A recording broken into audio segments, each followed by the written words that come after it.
sometimes injustice can disguise itself as justice.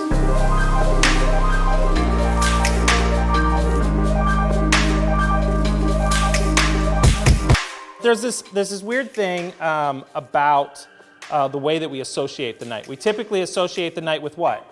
Bad activity, right? We think of the scandalous behavior that goes on in the middle of the night, or mischievous wrongdoing, or evil intent. So late night partying, cat burglars, and the occasional procrastination due to a deadline that is coming up and all the cramming that you're doing. This is all equal sin in the eyes of God, isn't it? No, I'm just kidding. Okay, so the night kind of gives us a great visual, though, of what's happening. At night, it's the idea that we're hiding our deeds under the cover of darkness to keep them from being exposed by the light, right? Because these are things that we would not do if everyone else could see what we were doing, what we're watching, and what's watching and happening to us. So how fitting is it then that in the middle of the night, Jesus was arrested? In that same night, he was tried and convicted before even the morning happens. And in the morning, he's executed. And this all takes place secretly, right? It's purposeful in this way that it actually happens at night. So during Jesus' arrest, he pointed out the Jewish leaders' attempt to hide their actions. So he says this to them. He said, "When I was with you day after day in the temple, you did not lay hands on me, but this is your hour and the power of darkness." The power of darkness. This is its real power, and it comes in this real moment, and Jesus is recognizing this. So the Gospel of Luke, prior to this, actually establishes a routine that Jesus held. So it says that every day he was teaching in the temple, and at night he went out and lodged on the mount called Olive, and early in the morning all the people came to him in the temple near him. So Jesus was not hiding, right? So it wasn't like the only way that they were going to find him was if they were scouring, and it just happened to be night that they finally stumbled upon him, okay? He was plainly available to them. Although there was this time period with the Pharisees that he always kept ducking out and disappearing because it wasn't time for the crucifixion. The Pharisees were very much like, "We'd like to kill you," and he's just not now, so he goes and hides. But here in this particular week, he is publicly available, right? He's right there with them in the temple courts, always. Yet they chose, for some reason, to conceal their actions against Jesus by the darkness of night. So first, it's important to establish what are the motivations of one who is in the darkness. It's not just a love of being in the darkness, like I just prefer the night versus the day. It's actually also a direct hatred for the light. For what's light's mission, right? It's to bring what is in the darkness into the light, right? But if you look at it from darkness's perspective, its point of view, that sounds like you're eradicating me. That sounds like my existence is in danger, right? Because wherever there's light, there cannot be darkness, right? So what are we talking about outside of the analogy of light and darkness, right? Although I think there are real implications to the real reality that we have, that there is more going on than just an analogy when we talk about light and dark. The light is the truth. It is righteousness. It is the way of God. And that means that darkness then is what? The opposite, right? It's the absence of such things. It is dead and ignorant of the goodness of such things. When light is presented to darkness, it reminds me of like when you turn the lights on super fast, right? You're sitting in darkness, and then all of a sudden, like your eyes can't even function or see, right? This is what happens when you come out of a movie theater, or like you're introduced to the day again, right? You're just blinded, you can't see. Everything is like being exposed, right? But it's also that everything when it comes into the light is being judged. It's being weighted in comparison. My eyes had adjusted. This was the lifestyle I was used to, right? And then what? Light comes and I'm not used to this lifestyle. I'm not used to this thing, and I'm weighted based on what is now presented to me. We know John 3:16, I'm assuming, Maybe we need to cover it, another sermon for another time perhaps, but what is it? That for God so loved the world that he gave his only Son, that whoever believes in him shall not perish, but have eternal life. We tend to take John 3:16, we can tend to kind of yank it out by itself, and we say, this is the gospel. And I would like to kind of put this thing of, we need to really share the gospel of John 3:16 continued. Okay, 17, 18, 19, 20, 21. Right? Because there's more happening in here. The very next verse says, but here's this. Jesus did not come to condemn. He came to save. Right? So there's no condemnation when Jesus is coming. Right? And yet, by Jesus coming, it actually implies there's a judgment. Okay? It's like, well, there's no condemnation. Right? Yeah, but I'm being judged. What's going on? How is this possible? It says in verse 19, and this is the judgment, though. There's a judgment that's coming, no condemnation, but here's the judgment. The light has come into the world, and people love the darkness rather than the light because their works were evil. Not because they liked their evil works more than the light, because their works were evil. This light is Jesus. He is the visible sum of all truth, and there is no darkness in him. And do you note that the verse says that Jesus basically has come to us who are in darkness. If we were not in darkness, then he wouldn't have come, right? So there is a judgment that is happening. Verse 20, for everyone who does wicked things hates the light. It does not come to the light, lest his works should be exposed. We avoid exposure because of fear of judgment, the truth revealed.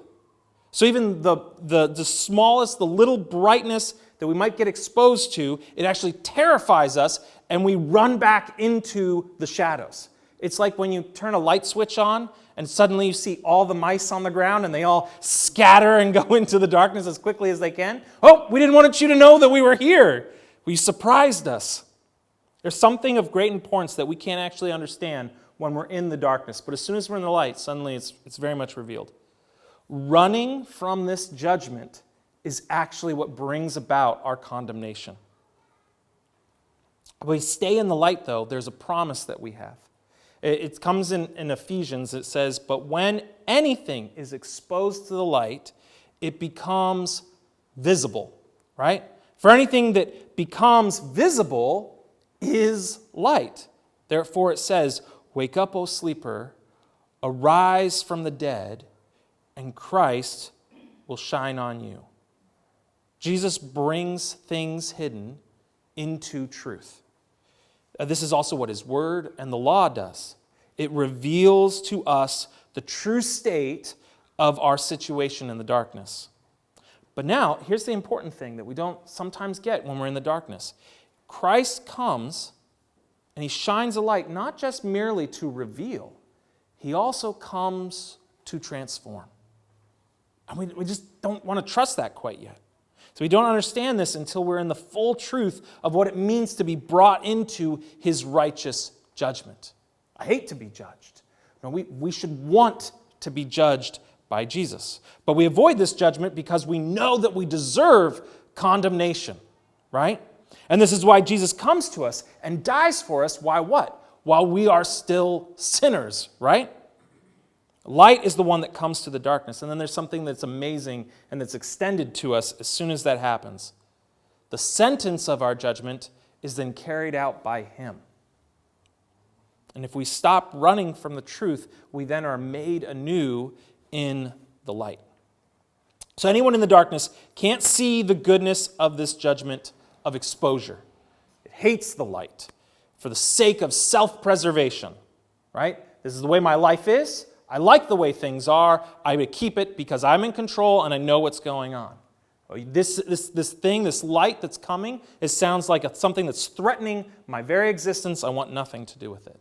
And this is the Jewish leaders, right?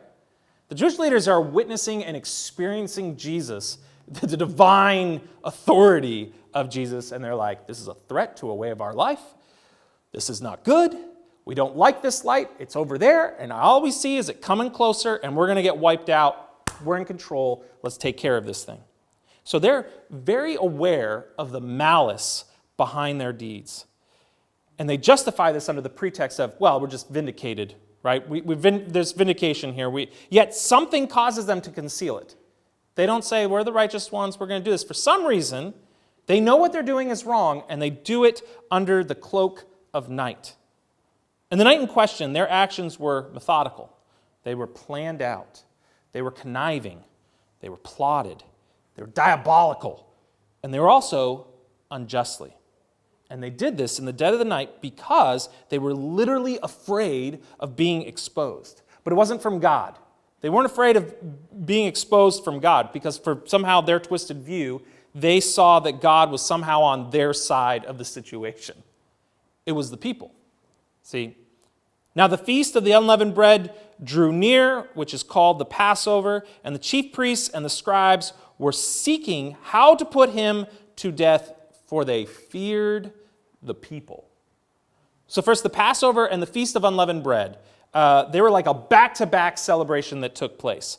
In the New Testament times, they were basically inseparable. They were practically the same thing. That's why they're almost referred to that like that. But it's an 8-day festival that takes place. Starts with the preparation of Passover, and then you have the Sabbath right in the middle of it, and it continues on and becomes even a bigger celebration. The Passover, particularly that part, reflected over the deliverance of God's people out of slavery in Egypt. It also was a celebration that they were spared from the angel of death. And so you would see hundreds of thousands of Jews flock to Jerusalem at this time. Very crowded, super crowded, in order to participate in the consumption of the Passover lamb. So it's almost like everyone has gathered. So how fitting is it that Jesus, the true Passover lamb, is sacrificed when everyone has come together at this time? The Jewish leaders are terrified of the backlash of plotting to kill Jesus. They want to do it, but they're afraid that there's going to be backlash because the people loved Jesus. Remember, they just paraded him into town. He's the king, right? They're afraid of this. Mark 11 highlights that their fear of Jesus living was because the people were always astonished by his teaching. Just they're so impressed by that. I would take a little offense if you think about it for a second. His teaching's better than our teaching. How dare he, right? We're supposed to be the high and mighty teachers, right? They feared an uproar, though, from the people. So it had to be done. It had to be done quickly without the awareness of the public so that they could control the narrative, right? So having Jesus assassinated would actually create an uprising. Big mistake. Don't assassinate Jesus. Bad idea, right? And their positions of power were only safe by Rome as long as there was never a rebellion, right? They liked where they were, the comfortability of what was going on. And so they needed Jesus to be found guilty, and they needed him to be found convicted, not just by them, but by Rome, and then executed by Rome. Oh, there's nothing we can do about it. Rome, oh, sorry, So they wanted to do this right? But they also wanted to control the outcome too, right? Let's do this right, folks, but as long as it turns out the way that I want it to turn out, okay? So was it going to work to hold an actual Jewish trial held by the high council? First off, that takes 2 days because you got to gather all the witnesses, which means 2 days of that being spread around town. Could you imagine? This is not going to work out. So we got to do this quick in the night when no one is looking. And there's urgency to have him killed before the festival begins. Before the unleavened bread festival begins, before things get really crazy, we need to make sure we take care of him. So the midnight trials take place. It's not one trial, by the way. There's multiple trials that happen that night. It's not just one. And in each way, they both failed and succeeded. First, they failed because each one demonstrated the opposite of what the Jewish leaders wanted to have happen. Every time they had a trial with Jesus, it always kind of further demonstrated the innocence of Jesus and the wickedness of the Jewish leaders, right? But they also succeeded because they just did it anyways. They just convicted him anyhow. Even though that he kept being proven innocent, we'll get him, okay? And that's because that's what they always wanted. So they bent and broke their own rules just to get that. The injustice of what took place was not just in the outcome of the verdict, but it was also in the way that the trials were conducted. Often we hope for a trial to do what? To reveal the truth, to bring forth the truth so that everyone can know. And that's what everyone's searching for when there's a trial, right? You've seen enough TV shows to know that that is not true, right?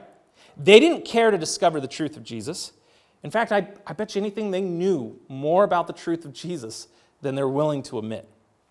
And they wanted their predetermined outcome anyways, because they felt justified obtaining it, right? So I want you to remember this. Sometimes injustice can disguise itself as justice. This is the reality of the trial of Jesus. Now, many times we feel like this perfectly describes our life. When you're looking at that sentence, you're like, yes, that's me. That's what happened to me, right? But how often are we willing to see ourselves no different than the Jewish leaders? That we're the one conducting this. Sometimes injustice can disguise itself as justice. And while this is the reality of the trial of Jesus, it is the reality of the cross is the complete opposite, right? There's justification being provided through an injustice. So this series, we're going to look at the 4 individual hearings that basically take up and make up the trial of Jesus. Okay? We're going to have our own courtroom drama, if you will. So Brendan is going to be passing around some roles for all of us to play. And it's going to help us understand the severity of what took place. Each week, we're not doing it just this week, each week you're going to be given a card. And this is your role, if you will, of you either a witness or a participant of these events. And it's an opportunity for us to put ourselves in their shoes, right? Or their sandals, if you will, okay? All right, so let's set the scene, okay? He went out with his disciples across the brook of Kidron, and there was a garden, which he and his disciples entered. Now Judas, who betrayed him, also knew the place, for Jesus often met there with his disciples. So Judas, having procured a band of soldiers and some officers from the chief priests and the Pharisees, went there with lanterns and torches and weapons. So here we see a multitude of soldiers. There's a detachment or a band, and that would consist of a roughly the upwards of 700 soldiers. We don't really know if all 700 soldiers were there, but you would imagine a good chunk of them. There was also the temple guards were present, right? And then there would be servants that officially served the chief priests. And they were there because they're representing the chief priests. The irony of this, though, is that we don't really know if the chief priests were there or not, but the way Jesus talks almost makes it sound like, yeah, they're somewhere in the crowd, just keeping an eye on things, making sure everything goes down well. But if I've mentioned you at this point, would you stand real quick? But look around the room. This seems like overkill, doesn't it? Doesn't it? You guys can sit down. Yet the chief priests and Pharisees have attempted to detain Jesus before, right? They tried to stone him. They've also tried to throw him off a cliff. That did not work, right? Yet Jesus, in some way, just in his supernatural way, somehow escapes every time. And this is important to understand. The Jewish leaders are aware of this. They're not denying that somehow Jesus has a supernatural power to escape. And they don't even deny Jesus' miracles. In fact, when he resurrects Lazarus, they're like, well, we can't have Lazarus live, right? So we got to kill him now. They're not denying this. They're reacting to everything that Jesus does. So they send a fleet to make absolutely sure that this time he's captured. We know he's escaped before. It's just because we didn't bring enough. So here we are. We're bringing more and more. But then verse 3 hits and you see Judas. Now, I'm not going to have Judas stand because I think there's just too much shame attached to that card already, okay? May as well leave Judas somewhere in the crowd alone. Oh, I think someone raised their hand. They already outed themselves. that's actually fitting for Judas. Judas was also pretty arrogant and foolish too. So, I'm just kidding. I'm going to look at this real quick. This is Judas having procured. It's lambano. And it means to actually receive. Your translation might say that he brought. Like he was just, the rat pointing out where to go, right? But it means to take hold and to make one's own. Do not mistake this.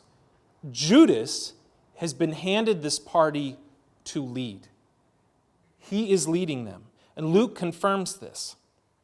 So Judas is again, often depicted as an informant.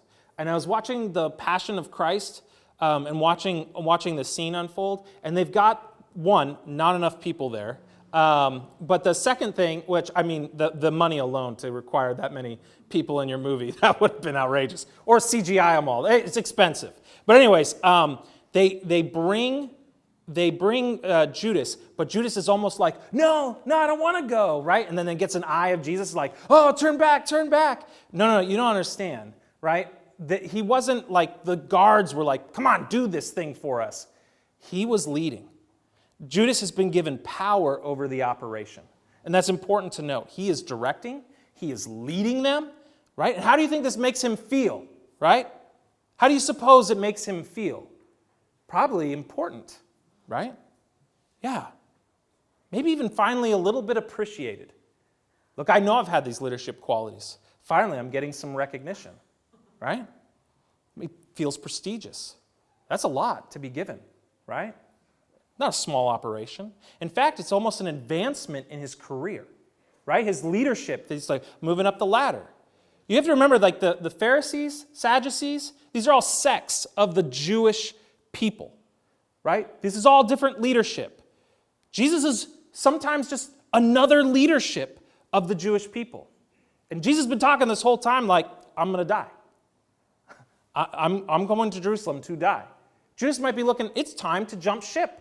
Maybe move up the ladder in another one. So I'm making a lateral move, right? How did we get here, though? How did we get here with Judas in this? So let's go back 6 days prior, okay? And this might help us understand his reasoning better.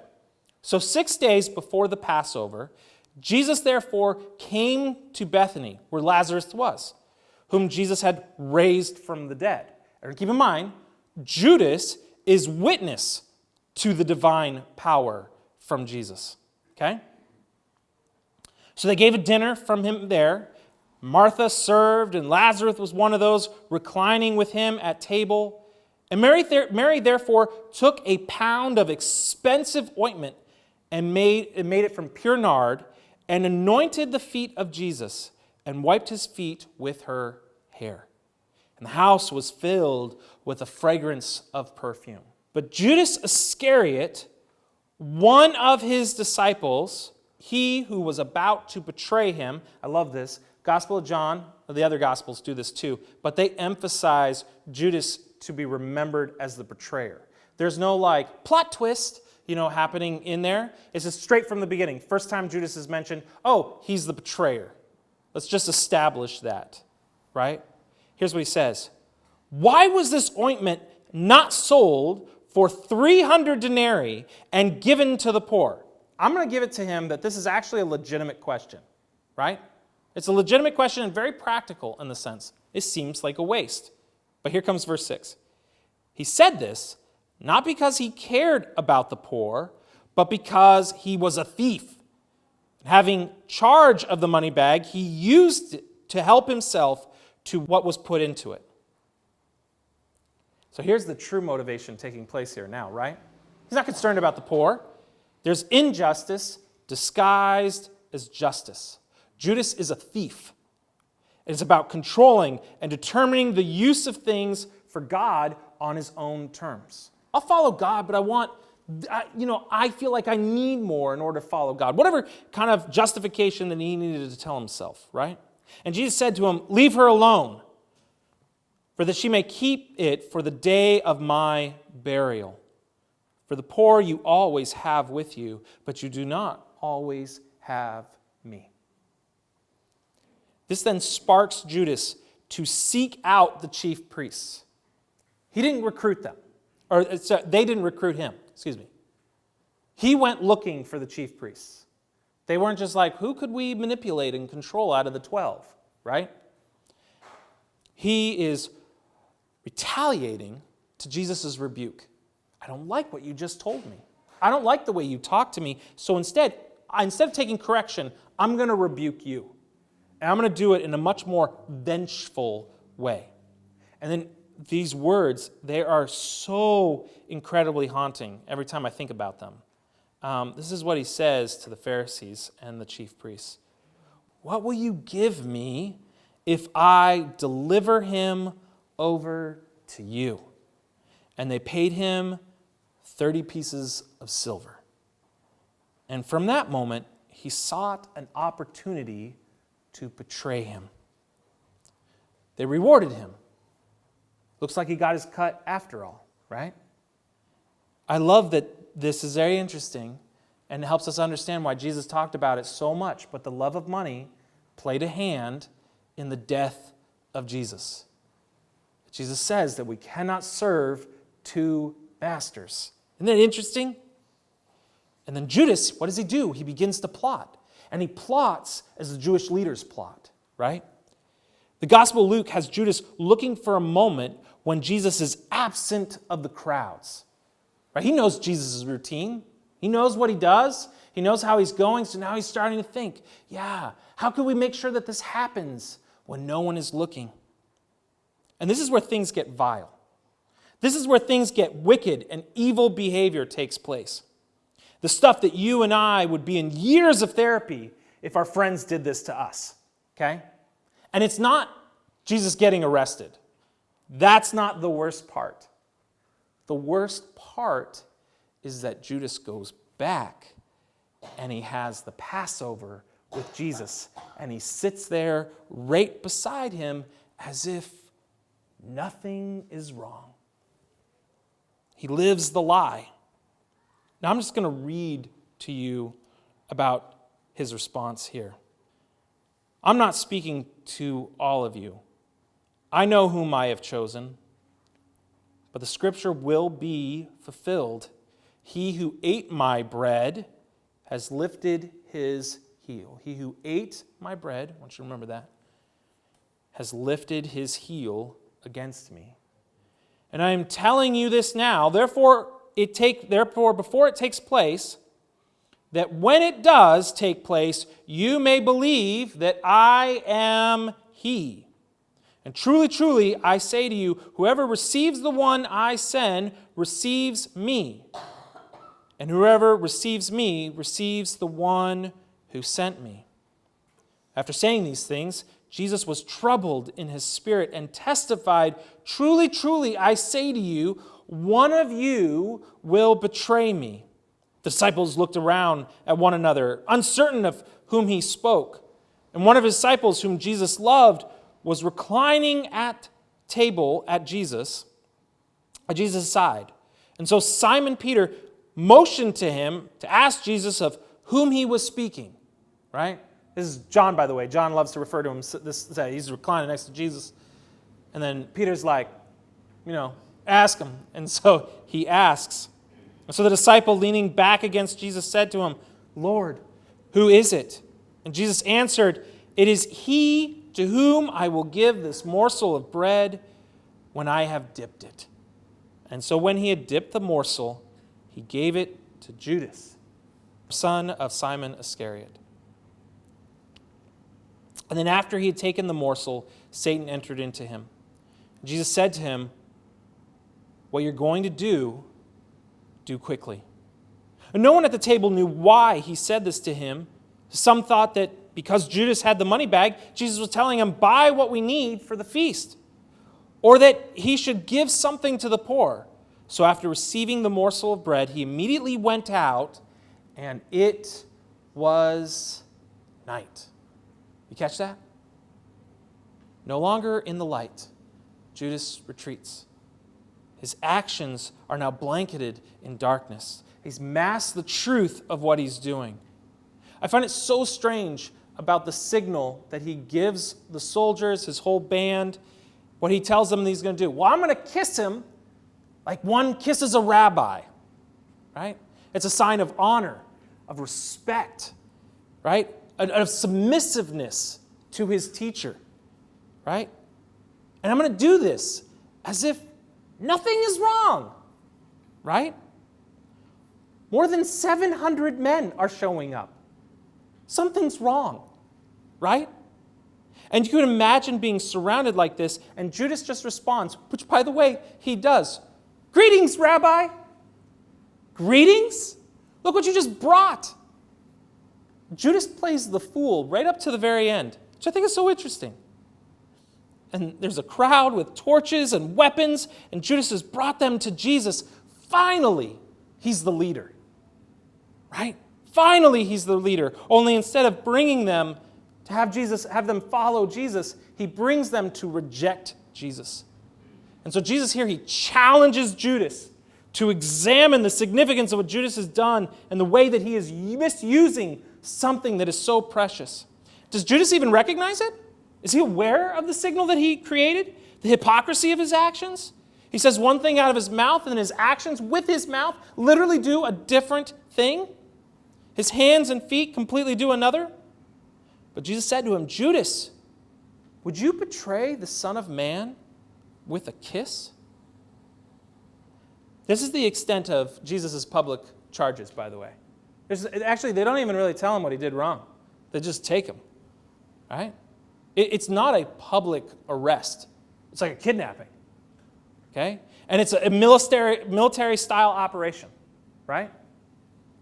It's as if Judas came, marked the bird, bird's been marked, let's go. Takes him. Now the rest of the disciples, I know you're somewhere in the crowd, you have been witnessing this whole thing, this whole time now. You also witnessed the things that have happened with Judas up to this point. You're witnessing everything that's going down, and make no mistake, they see the betrayal. They see what is happening. They see the injustice. Yet it doesn't matter if it was you or I here in this moment. There are really only two reactions that take place for this betrayal. We either become vengeance, right? We take on the role of Batman, as Peter does, okay? And we don't give it to God. We take it on upon ourselves. This is injustice. I am going to defend my Lord. Or we're going to be like the rest and flee. We're just going to flee because it is literally too painful to follow Jesus at this point anymore. It's too dangerous. Our lives are in stake. It's too painful. We're retreating. No one responds as Jesus responds. Jesus pre-told them what would happen so that they would what? So that they would know and believe. Believe what? That Jesus is the I am, He, the Elohim sent. The fact that Jesus uses this opportunity to remind them again. And then Jesus, knowing all that would happen to him, came forward and said to them, whom do you seek? Don't even tell me the charges. Not like you're gonna. But whom do you seek? And they answered him, Jesus of Nazareth. And Jesus said to them, I am He. And Judas, who betrayed him, was standing there with them. And when Jesus said to them, I am He, they drew back and fell to the ground. This is a prime example of what the fear of the Lord looks like. Jesus is not being arrested against his will, is he? He puts them all to the ground just by simply stating his name. And Judas is not in charge of the mob, is he? Because Judas falls to the ground just like the rest. Who's in charge? Jesus. Jesus is in charge. Now, you must be thinking, how could this betrayal not hurt? Shouldn't it hurt Jesus to experience such viciousness and betrayal from a close friend? I mean, they've been traveling for 3 years together. They lived on mission together. How is Jesus not angry? How is he not upset? How can Jesus even go on at this point? I know I couldn't. When a friend betrays us, what we feel is the loss of trust. I've lost trust. Our heart is broken because what we have is no more. It does not exist, and it cannot continue the same. However it continues, no matter how it goes down and moves on from this point, it will never be the same. And so we are experiencing loss. We have lost something. Is this not how God felt with us in the garden, Adam and Eve? Is that not how he felt? As soon as Adam and Eve betray him? Does he not feel the loss? And does he not say, it cannot continue like this? Things have to be changed. Things have to happen in order for us to continue. But it worsens when we unravel the deception, doesn't it? It's not just that our friend did something that we disagreed with. It's also that this whole time they've been playing us, right? That there's this deception unfold. We discover the lies that we've been told. And this hurt is actually not from loss. It's because we feel foolish. We feel like the fool. Because this whole time, we didn't know. And we should have known, shouldn't we? Shouldn't we have been able to see the lies that were right in front of us? Shouldn't we have been able to tell because something was different about the behavior, wasn't there? There must have been. And I must have been able to detect it. And this is where it gets dangerous because pride steps in at this point and it tempts us. And we either seek vengeance, we seek vengeance on our own regard. How dare they make a fool out of me? Or we simply start to shut down. We shut down because how could I be so blind? I am the biggest idiot in the world. And look, these are the friends I picked. We run away and we can't take it, as if we're denying the whole thing. So what can be done with betrayal of a friend? What can happen here? First, I want to say this. Trying to keep everything the same is not the answer. Okay? Oh, you just got to fix it, and everything will be back to normal. No, it won't. It'll never be back to normal. Things have changed. And so the answer is not this desperate attempt to always try to keep it what it was. Rebuilding trust is laborious. I will say that again. It is laborious. You're going to put hard work into it. You're going to get your elbow in there. But so should the other person. There should be effort from both sides. And so your real goal is to actually seek peace with your friend. Is to be at peace with them. But as Romans says, have peace with everyone to the best of your ability. Not their ability, your ability. You cannot control the other person. And when you come to realize you can't control them, I'm trying to have peace, why can't you have peace? If they can't have peace, then it changes again, and you have done what you can. God is pleased with your laborious effort, and you should be at peace with it. The second thing, though, is that we need to look at how Jesus handled his own betrayal. Okay? Jesus, as he experiences Judas betraying him, he still chooses to teach Judas. Did anyone catch, this is why we did this for last 9 weeks, did anyone catch what Jesus said to Judas was a question? He didn't say it like, you're betraying me, in case you weren't aware. He asks him a question. Would you betray the Son of Man with a kiss? What is Jesus doing? He's destroying the false narrative of Judas, right? And then he's giving him spiritual truth in that moment. He is teaching him, no doubt. Yet Jesus has experienced the betrayal, and he's not immune to it. We think Jesus is like, no, hard shell, bounces off me, right? No, he's not immune to it. Oh, he experiences it. But he carries that loss. He does. That mistrust, that hurt, and there are scars from it for Jesus, just like there are for you and for me. But where does he go with them? Where is Jesus headed after this? All the hurt and pain that he has had from people this whole time, where is he going? He's going to the cross.